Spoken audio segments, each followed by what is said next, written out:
Hello student, today we will discuss about the next chapter of class 8 science, that is cell structure and function. तो चलिए start करते हैं. You have already learned that things around us are either living or non-living, right? अर्थ पर जितनी भी object हैं, जितनी भी चीजें हैं, उनमें से some are living and some are non living. कुछ लिविंग्स हैं और कुछ नॉन लिविंग्स हैं. हम कैसे जानते हैं कि कौन सी ऑब्जेक्ट लिविंग है और कौन सी नॉन लिविंग है? बिकॉज लिविंग थिंग्स या living organism carried out certain basic function. क्योंकि जो लिविंग ऑर्गेनिज्म होते हैं वो क्या करते हैं? सर्टेन बेसिक फंक्शन को परफॉर्म करते हैं. For example they show growth. जो लिविंग थिंग्स हैं उसमें क्या होती है? ग्रोथ होती है. They have respiration. उनमें रिस्पायरेशन होता है. रिप्रोडक्शन, सो एक्सेट्रा. ये सारी प्रोसेस क्या होती है? लिविंग थिंग्स शो करती हैं, जिसकी वजह से हम कहते हैं कि ये चीज क्या है? लिविंग है. For example plants and animals. All plants and animals and microorganisms are living because they show growth, reproduction and respiration etc. उसमें क्या होता है? ग्रोथ होती है, रिस्पायरेशन होता है, रिप्रोडक्शन होता है, फोटोसिंथेसिस प्रोसेस होती है, राइट? तो इन सब की वजह से उसमें वो क्या है? लिविंग थिंग्स है. और जितनी भी नॉन लिविंग ऑब्जेक्ट होती हैं उसमें ना तो ग्रोथ होती है, ना वो रिस्पायरेशन करती हैं और ना ही उनमें रिप्रोडक्शन होता है. तो जो बेसिक फंक्शन है लिविंग ऑर्गेनिज्म का, जिससे हम आइडेंटिफाई करते हैं कि कौन सी थिंग्स, कौन सी ऑब्जेक्ट लिविंग है, वो है आपका ग्रोथ, रिस्पायरेशन एंड रिप्रोडक्शन. कोई भी चीज लिविंग होगी उसमें ग्रोथ होगी, उसमें रिस्पायरेशन होगा, उसमें रिप्रोडक्शन होगा और बहुत सारी एक्टिविटीज होंगी, जैसे कि डाइजेशन होगा. अब ऑब्वियसली नॉन लिविंग चीज है, जैसे कि पेन है, ना तो इसमें कोई भी प्रोसेस नहीं होगी, ना तो ये ग्रो करेगी, राइट? और ना ही इसमें रिस्पायरेशन होगा कोई, जिसे तब हम कहते हैं ये क्या है? नॉन लिविंग है, राइट? और जो भी चीज ग्रोथ करती है यानी बढ़ती है, जैसे कि प्लांट, आप छोटा सा प्लांट लगाते हो, सीड लगाते हो, वो जर्मिनेट करके एक लार्ज ट्री में कन्वर्ट हो जाता है. तो ये क्या हो रहा है? इसमें ग्रोथ हो रही है. एनिमल्स में ग्रोथ होती है, राइट? तो all plants, animals and micro organism. Micro organism मतलब बैक्टीरिया, वायरसेस, प्रोटोजोआ. इन सब में क्या होता है? रिस्पायरेशन होता है, ग्रोथ होती है, मल्टीप्लिकेशन होता है. सो ये सब क्या है? लिविंग है, राइट? अगर अपनी बॉडी ह्यूमंस की बात करें, humans is also living things. Different, हमारी बॉडी में डिफरेंट सेट्स ऑफ ऑर्गन मौजूद होते हैं जो डिफरेंट फंक्शन करते हैं. फॉर एग्जाम्पल रिस्पायरेशन के लिए ह्यूमन की बॉडी में क्या है? पूरा रिस्पायरेटरी सिस्टम है, जिसमें डिफरेंट काइंड ऑफ ऑर्गन्स हैं, like lungs, wind pipe, right?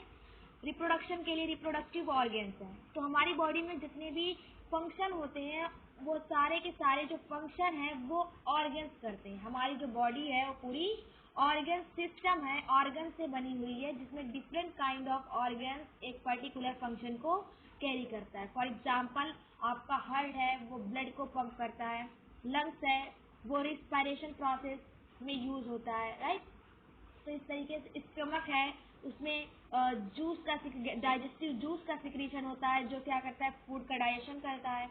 तो इस तरीके से बहुत सारे सेट ऑफ ऑर्गन मौजूद होते हैं ह्यूमन्स या एनिमल्स की बॉडी में, जो वेरियस फंक्शन को परफॉर्म करते हैं. So we shall learn about the basic structural unit of organ और लिविंग ऑर्गेनिज्म. आज हम इस चैप्टर में जो आपका ऑब्जेक्टिव है, जो आपको पढ़ना है, वो है structural unit of living organism, that is cell, जिसको हम क्या कहते हैं? Cell, right? तो इस चैप्टर में आप जानेंगे कि जो लिविंग ऑर्गेनिजम्स हैं, राइट, जिसमें क्या होती है? ग्रोथ होती है, रिस्पायरेशन प्रोसेस होती है, रिप्रोडक्शन होता है, राइट? बहुत सारी बायोलॉजिकल प्रोसेस होती हैं. उन सब की जो स्ट्रक्चरल यूनिट है, यानी स्ट्रक्चरल यूनिट मतलब जिनसे मिल करके उनकी बॉडी बनी हुई है, राइट? वो क्या होती है? Structural unit. और इस चैप्टर में हम उसी स्ट्रक्चरल यूनिट की बात करेंगे, उसी को डिस्कस करेंगे, जिसको कहते हैं सेल. सेल क्या है? पूरे लिविंग ऑर्गेनिज्म की स्ट्रक्चरल यूनिट है, राइट। चलिए स्टार्ट करते हैं चैप्टर 8 सेल। फर्स्ट हेडिंग है आपकी discovery of cell, right. Obviously cell की डिस्कवरी कैसे हुई? Who discovered cell? तो the first time cell was observe by Robert Hooke in 1665। सबसे पहले फर्स्ट टाइम जो सेल को ऑब्जर्व किया था वो रॉबर्ट हुक इन 1665 सेंचुरी में रॉबर्ट हुक ने सबसे पहले सेल को ऑब्जर्व किया, राइट। कैसे ऑब्जर्व किया? जो सबसे पहले सेल ऑब्जर्व हुई वो एक कार्क की स्लाइस में हुई। कार्क स्लाइस मतलब जो छोटे छोटे बॉटल्स होते हैं, ग्लास के, शीशे के जो बॉटल्स होते हैं कांच के, उसमें आपने देखा होगा कि इलास्टिक ब्लैक कलर का इलास्टिक रबर लाइक कैप लगा होता है, बहुत टाइटली कैप लगा होता है जिससे कि जो एयर है वो इसमें इंटर ना कर सके। तो वो जो इलास्टिक ब्लैक कलर का रबर लाइक कैप होता है वो होता है आपका कार्क, उसको कहते हैं हम कार्क।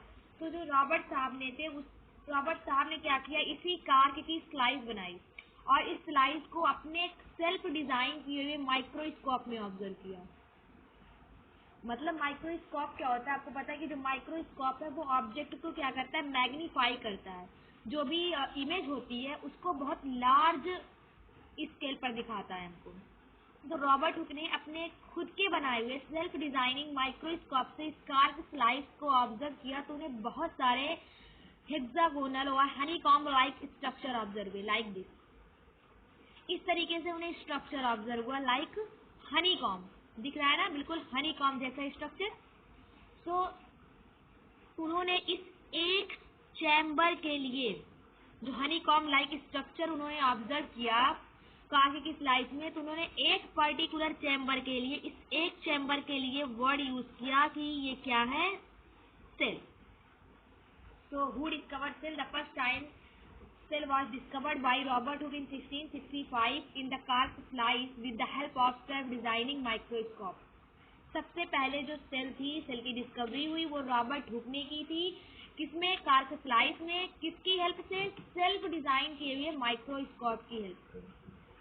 जब उन्होंने इस हनीकॉम्ब लाइक स्ट्रक्चर को देखा तो उन्हें बहुत सारे कंपार्टमेंट और पार्टीशन बॉक्स ऑब्जर्व हुए और इस एक बॉक्स के लिए उन्होंने जो वर्ड कॉइन किया वो था सेल, राइट। और इसमें हर एक बॉक्स दूसरे बॉक्स से एक वॉल के थ्रू सेपरेट है, एक पार्टीशन वॉल है, राइट। हर बॉक्स जो है वो सेपरेट है थ्रू अ पार्टीशन वॉल। और ये एक बॉक्स को उन्होंने क्या कहा? That is self. वो क्या है? सेल्फ है, राइट। तो जो कार्क स्लाइस में रॉबर्ट हुक ने सेल को ऑब्जर्व किया वो डेड सेल थी। कैसी सेल थी? Dead cell, right. क्योंकि कार्क क्या है? कार्क एक नॉन लिविंग है, नॉन लिविंग ऑब्जेक्ट है, राइट। तो जब ऑब्वियसली ये नॉन लिविंग ऑब्जेक्ट है तो जो इसकी सेल्स होंगी वो भी कैसी होंगी? डेड। कैसी सेल थी? Dead cell. जो फर्स्ट लिविंग सेल्स है, यानी जो फर्स्ट टाइम जो लिविंग सेल को ऑब्जर्व किया था वो थे Leeuwenhoek.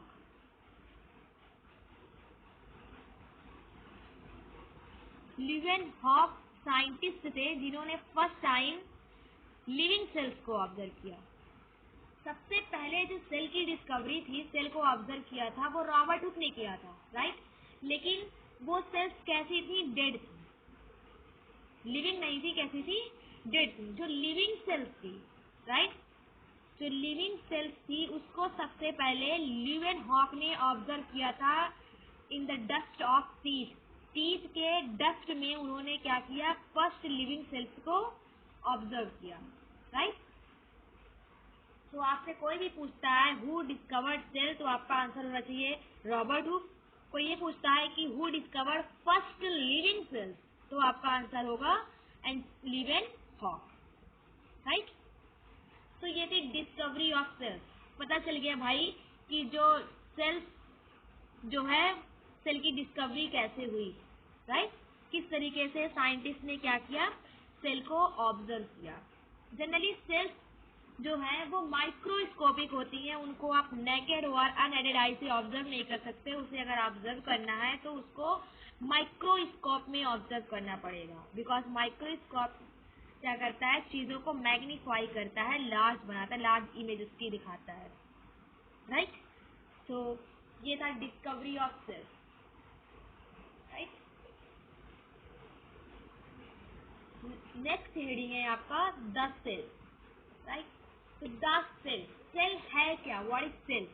Cell is the basic structural unit of living organism, just like bricks. जिस तरीके से ब्रिक्स होते हैं, राइट, वो असेंबल होकर के, bricks are assemble to make a building, उसी तरीके से cell are assemble to make the living body. जिस तरीके से ब्रिक्स जो होते हैं वो एक दूसरे से जुड़ करके एक पूरी वॉल और बिल्डिंग का फॉर्मेशन करते हैं, उसी तरीके से लिविंग ऑर्गेनिज्म में सेल होती है जो असेंबल होकर के पूरी होल बॉडी बनाती है, राइट? जैसे कि यहाँ पर दिखाया गया आपको bricks wall and onion peels.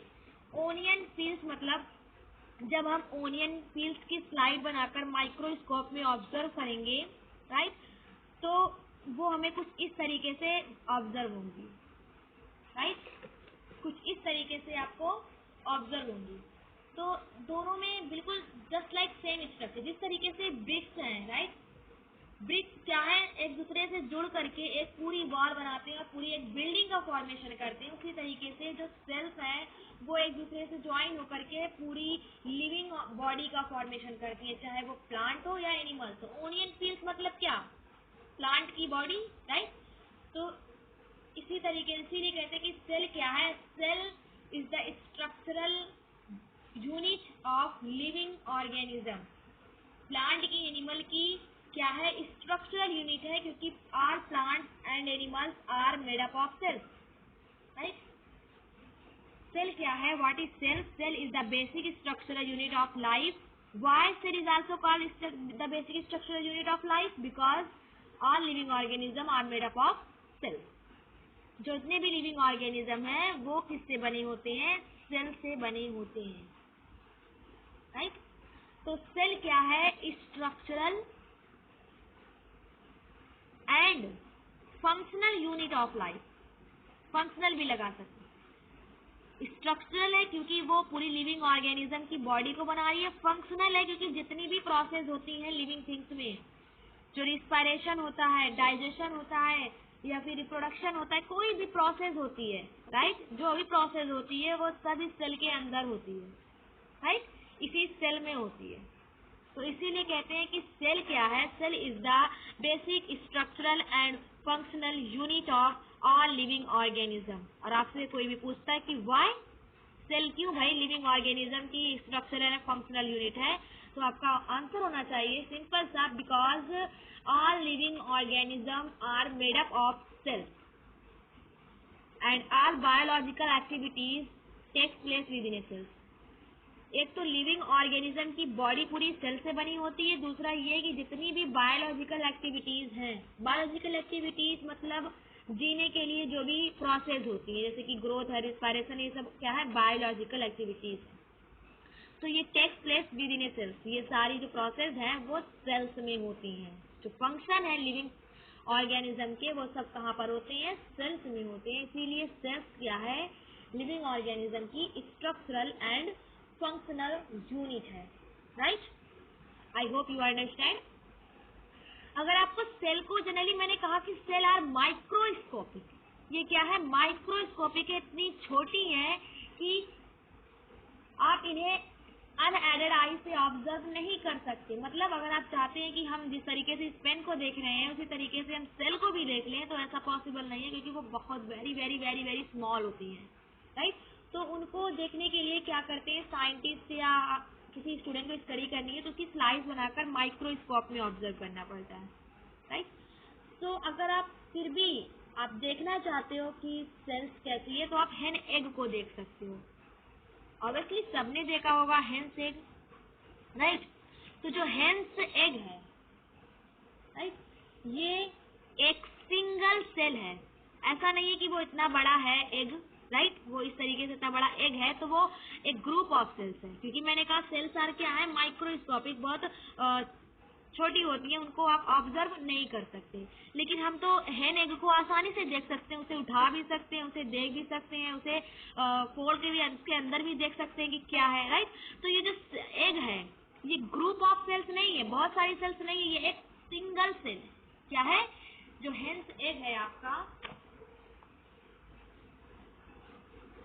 Right, वो क्या है, एक सिंगल सेल स्ट्रक्चर है,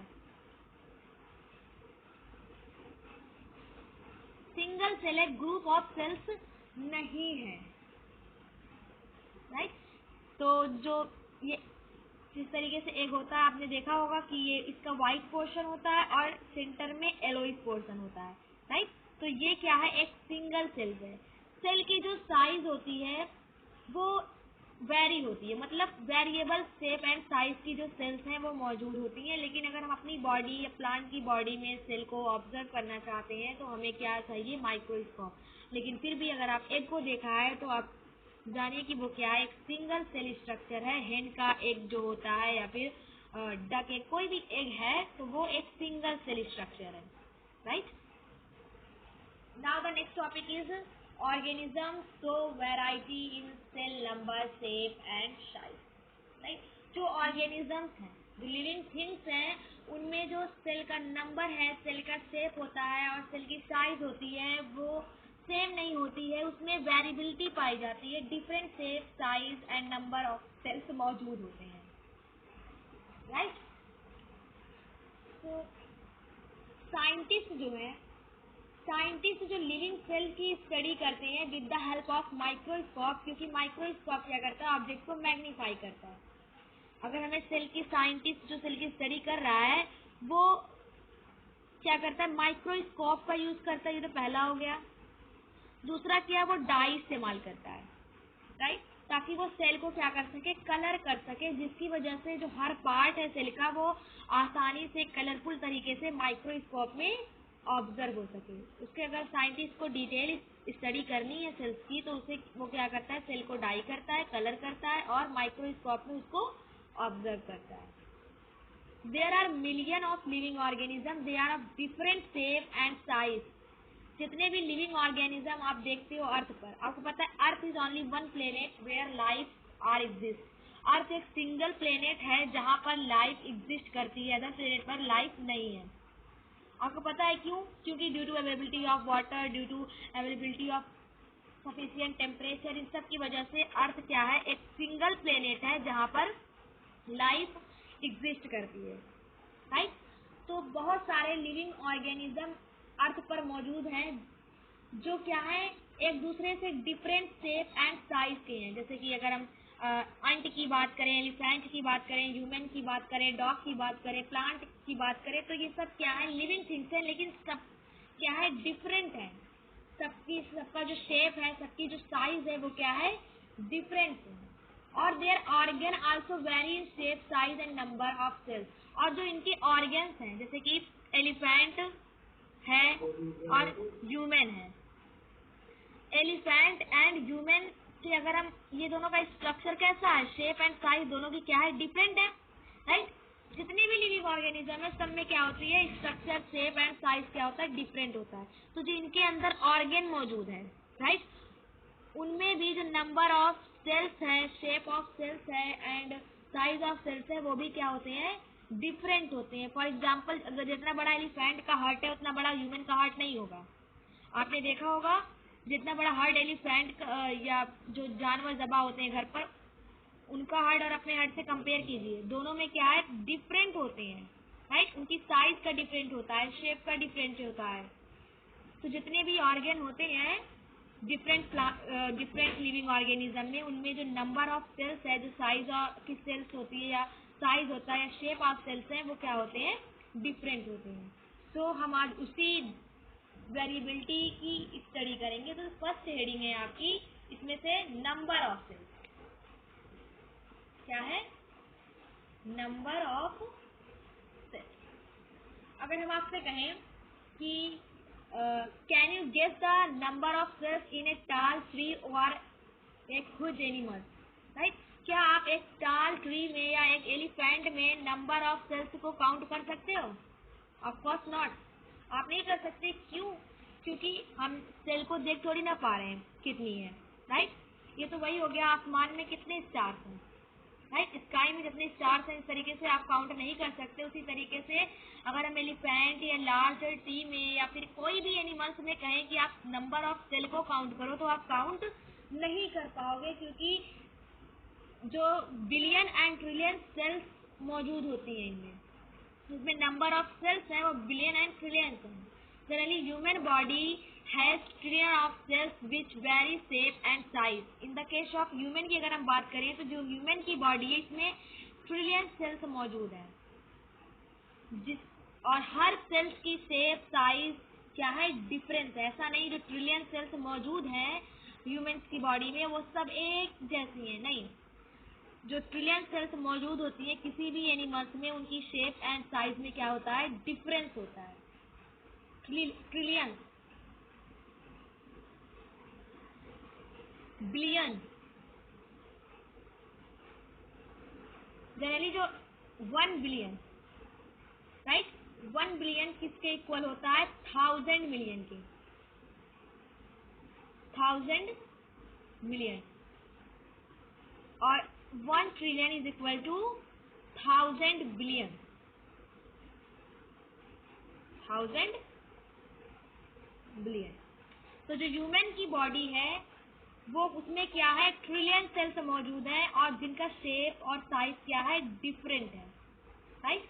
एलिफेंट्स है या फिर और कोई एनिमल्स है, वो सबकी जो बॉडी है वो मिलियन एंड ट्रिलियन सेल्स से मिलकर के बनी हुई है। जो और हर सेल्स में क्या होती है, वेरिएबिलिटी होती है, उनकी स्ट्रक्चर, उनकी शेप में एंड साइज में क्या होती है, वेरिएबिलिटी होती है, राइट?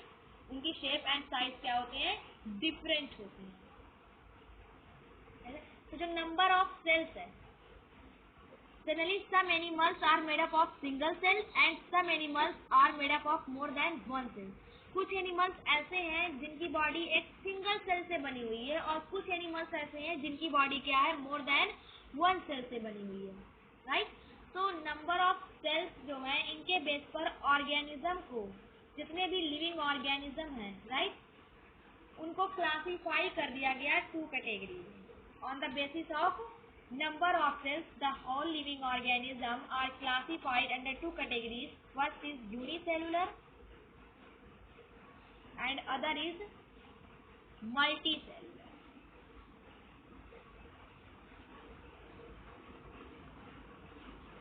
Right? तो unicellular, uni means होता है single और multi means होता है many और सेलुलर मीन्स, इतने पार्ट की बात करें हम, सेलुलर मीन्स होता है cell, right? So the single cell organism are called unicellular, right? Single cell organism, या कह सकते हैं the organism which are made up of 1 cell. Those organism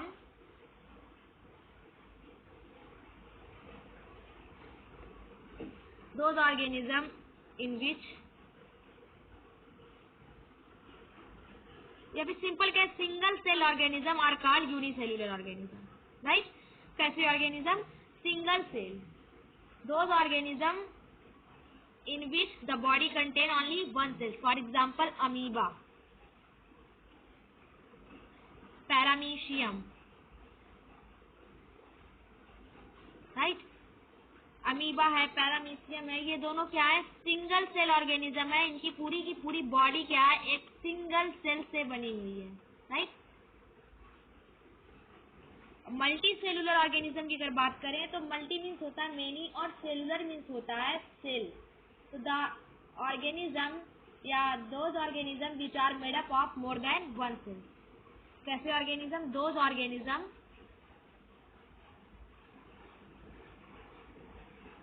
which are made up of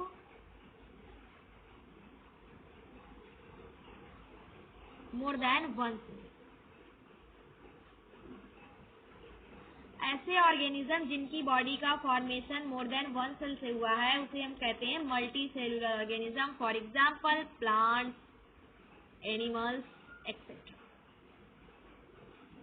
right, all plants and animals जो है वो क्या है, multi cellular हैं, क्योंकि इनकी बॉडी में क्या है, जो सेल्स हैं वो एक सिंगल नहीं है, बहुत सारी हैं। दूसरी तरफ those organism which are made up of